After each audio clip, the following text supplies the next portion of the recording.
CEO and co-founder of Slice Engineering. We're here with Bondtech, Martin from Bondtech, and we're really excited to showcase the new stuff we've got here at Rapid TCT in LA.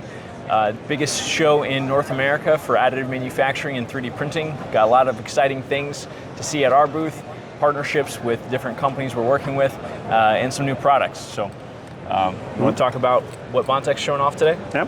So I'm Martin from Bondtech, the CEO and founder of Bondtech.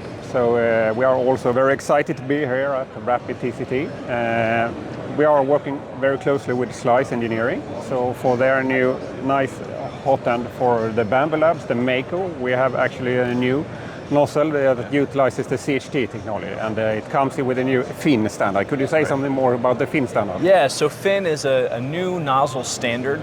The industry has never really standardized on a particular nozzle size or geometry, so we're really excited to launch a new nozzle standard.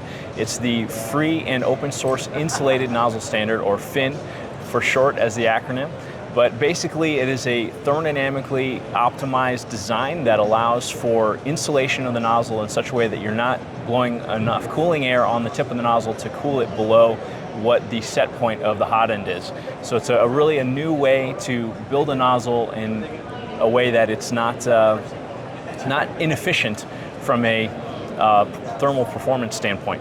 And we're really excited because not only is Bondtech working with us, but we're also working with Micro Swiss and Diamondback, and we've got those nozzles here on display.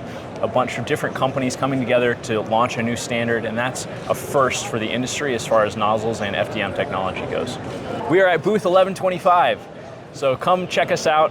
We're here all week from Tuesday, which is today, through Thursday at close, so come see us.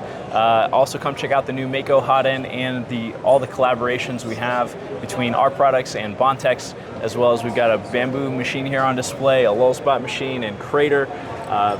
Really exciting, different applications, different end-use options for anybody that wants to do high performance in a reliable and durable way.